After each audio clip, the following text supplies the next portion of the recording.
Law.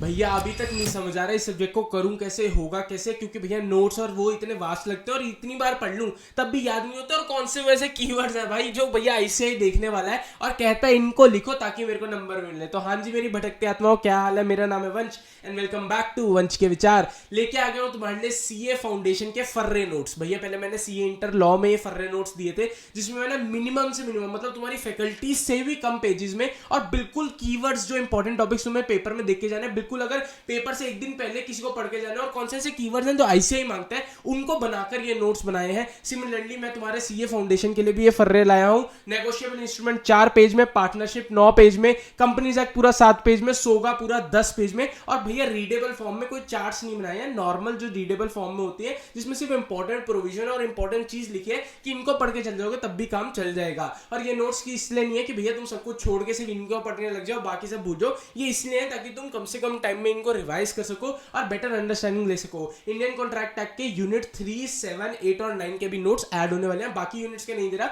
मेरे को जिनमें से प्रोबेबिलिटी है ज्यादा क्वेश्चन आने की उनके मैं ये बनाकर दे रहा हूं। ये नोट्स किसने बनाया है भाई? मैंने और 2-4 स्टूडेंट्स ने मिलकर ये नोट्स को बनाया है। मैंने इनको सही किया, चेक किया, उसके बाद एआईआरस को बुलाया है, उनको पैसे देके कहा है भैया ऑल इंडिया रैंकर्स प्लीज इनको चेक करो, मेरे सीए फाउंडेशन के प्यारे प्यारे बच्चों को मुझे ये नोट्स देने हैं। कहां से मिलेंगे? नीचे टेलीग्राम का लिंक है, वहां जाके ये नोट्स मिलेंगे। भैया इनकी मिनिमम कॉस्टिंग रखी है मैंने, मतलब लगा लो कम से कम मतलब 7-8 रुपए पेज पे तुम्हें ये नोट्स मिल जाएंगे। अगर जिसको लेने हैं लो, नहीं लेने मत लो। मैं कोई भैया बंदूक दिखा के ये नहीं बोल रहा कि भैया लेने ही लेने हैं, ऐसा कुछ नहीं है। It is totally your choice. मेरा काम है इनको बनाना, तुम्हारे लिए मदद करना और हेल्प प्रोवाइड करना। नीचे टेलीग्राम का लिंक है, मैसेज करना और वहां से नोट्स मिल जाएंगे। और इन नोट्स का एक सैंपल यानी कि सोगा का यूनिट 1 मैंने नीचे डाल दिया ताकि तुम्हें पता लग जाए मैं एक चीज क्या दे रहा हूँ, जिसमें मैंने 2-3 पेजेस में ही सोगा को यूनिट 1 को कंप्लीट किया है और ऐसे ही सारे यूनिट्स को बनाया है। तो तुम वो सैंपल भी देख सको ताकि तुम्हारी तसल्ली हो कि भैया सही में जो मटेरियल मिल रहा है वो एकदम वेरीफाइड है, सब कुछ एंड टू एंड कवर्ड है और पूरा A to 1 बढ़िया से चीज बनाई गई है। ये तो हो गई प्रमोशन की बातचीत, लेकिन अब हम बात करेंगे कि भैया सीए फाउंडेशन लॉ को टैकल कैसे करना है गिवन डेज में। भाई अगर अभी तक भी तुम्हारा सिलेबस कंप्लीट नहीं है, मैं कहूंगा भैया पहले वन शॉट्स देख लो। भैया देखकर सारा करके जाना है। अगर तुम ये सोचो मैं इंडियन कॉन्ट्रैक्ट एक्ट छोड़ दूं, मैं कंपनी छोड़ दूं, मैं पार्टनरशिप छोड़ दूं, मैंने सीए फाउंडेशन चीट शीट में बताया है तुम कौन सा एक छोड़ सकते हो। वो एलएलपी या इंडियन रेगुलेटरी फ्रेमवर्क में से एक है जो तुम छोड़ सकते हो, बाकी तुम्हें करने सारे हैं। और कहां से करने हैं भाई? वन शॉट देख के जाओ, समझ के जाओ, तभी तुम भैया कंसेप्ट को अगर समझा होगा ना तभी कुछ बनाकर लिख पाओगे। और बनाकर नहीं लिखना, यहाँ पे गेम फंस गई है। ये कोई तुम्हारी क्लास 12 की बिजनेस स्टडीज नहीं है कि तुम अपने मन से बनाकर आंसर लिखाओगे, टीचर ने हेडिंग पढ़ी, टिक मारा, वाओ नंबर मिल गए, ऐसा नहीं होता है। दिस इज सीए फाउंडेशन की लॉ। यहाँ पर तुम्हें उनके आंसर को आईसीआई के शब्दों में, उनके कीवर्ड्स के साथ, लॉ की भाषा में, अकॉर्डिंग टू द सेक्शन के हिसाब से ही लिखना होता है। और वो तुम कैसे लिख सकते हो? जब बार बार तुम उसको पढ़ो और याद करो। भाई तुम्हें कीवर्ड्स को याद करना पड़ेगा। अभी भी 10 दिन है, अभी भी मैं कह रहा हूं टाइम है, क्योंकि रिवीजन तो सब लोग कर रहे हैं और लास्ट में जो रिवीजन करेगा वो निकाल जाएगा। तो तुम्हें क्या करना है? लॉ को भैया रिवाइज करो, लर्न करो। कहां से करो? जिस भी नोट्स को रेफर कर रहे हो या फिर जिस भी भैया फैकल्टी की बुक को रेफर कर रहे हो या फिर किसी भी अगर आईसीआई स्टडी मॉड्यूल को रेफर कर रहे हो, अगर आईसीआई स्टडी मॉड्यूल को रेफर कर रहे हो तब भी कोई इशू नहीं है, उनको रेफर करो और बार बार उनसे रीड करो, अंडरस्टैंड करो। साथ में क्या करो? साथ में भैया एक रफ कॉपी रखो जिसमें थोड़ा थोड़ा लिखकर देखो यार, क्योंकि वर्ड्स जब तक लिखोगे नहीं ना याद नहीं होंगे। गेस करो हमारे मम्मी पापा हमेशा क्या कहते थे? मम्मी पापा मुझे याद नहीं हो रही है, बोल बोल कर याद करो पर हो नहीं रही है। तो कैसे याद होगी? थोड़ा थोड़ा लिखकर। और सारा लिखने का टाइम नहीं है तो थोड़ा थोड़ा लिखकर याद करो। इंपॉर्टेंट प्रोविजन छांटो। कहां से छांटेंगी भाई? तुम्हारे क्वेश्चन बैंक से छांटेंगी। आईसीआई के पीछे वाले क्वेश्चंस को पढ़ो, रीड करो, उनको अंडरस्टैंड करो, उन प्रोविजंस को ध्यान से पढ़ो। कि आईसीआई कभी भी लॉ में नए नए क्वेश्चंस नहीं लाता, वो पुराने क्वेश्चंस को ही रिपीट करता है। तो तुम्हें उनको अंडरस्टैंड करना पड़ेगा। उन क्वेश्चंस को बार बार पढ़ो कि कौन से प्रोविजन में से क्वेश्चन आ रहे हैं और कैसे प्रोविजन में से क्वेश्चन आ रहे हैं। अब आंसर लिखना कैसे है भाई? पहले प्रोविजन लिखनी है और उसके बाद कंक्लूजन लिखना है। फैक्ट ऑफ द केस गया गोस टू बाय ऑयल, मतलब गया तेल लेने, क्योंकि भैया टीचर ने तुम्हारी से प्रोविजन चेक करनी है और कंक्लूजन चेक करना है। अगर 4 नंबर का क्वेश्चन है, 3 नंबर प्रोविजन के, 1 नंबर कंक्लूजन का नंबर मिल जाएंगे।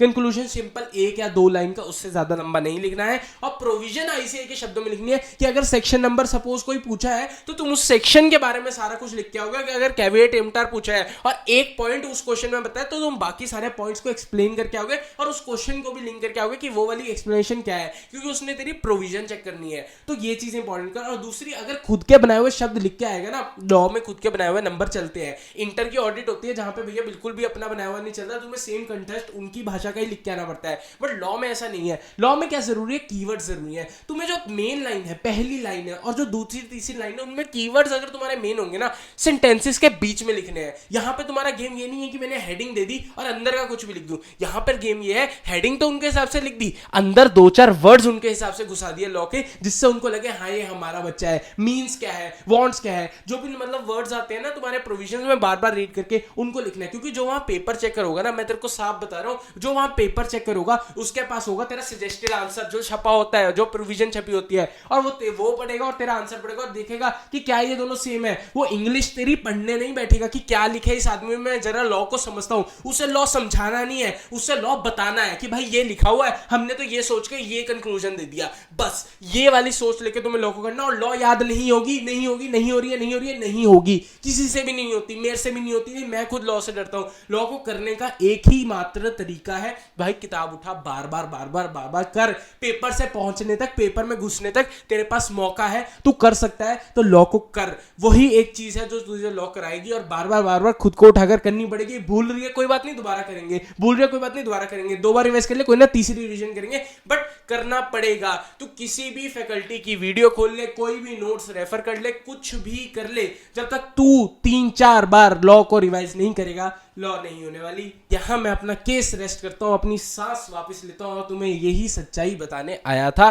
क्योंकि अगले 10 दिन में जो बंदा गेम बना लेगा वो निकल जाएगा, और जो रह जाएगा सोच में, वो सोच में रह जाएगा। अगर तुम्हें नोट्स चाहिए जो भैया वर्ल्ड क्लास, मतलब अल्टीमेट नोट्स है, मैं साफ बता रहा हूं, क्योंकि इंटरमीडिएट में भी बड़े फेमस है मेरे नोट्स। क्योंकि भैया बहुत कम पेजेस में सिर्फ इंपॉर्टेंट टॉपिक्स को लिख के कि भैया इनको पढ़ जाए तो हमारी प्रोविजंस रिवाइज हो जाए और लास्ट स्टेज में बहुत हेल्प करती हैं। तो तुम उनको डेफिनेटली ले सकते हो। नीचे टेलीग्राम का लिंक है। बाकी एज आई ऑलवेज से, हर एक संकट का हल होगा, हर एक संकट का हल होगा, आज नहीं तो कल होगा। मेहनत करते रहो मित्रों, पढ़ाई करते रहो। और भी वीडियोस आने वाली है, क्योंकि पेपरों में वंश भैया एक्टिव होते हैं। वंश भैया तुम्हारे साथ हैं और तुम्हारा पेपर पार लगवाएंगे।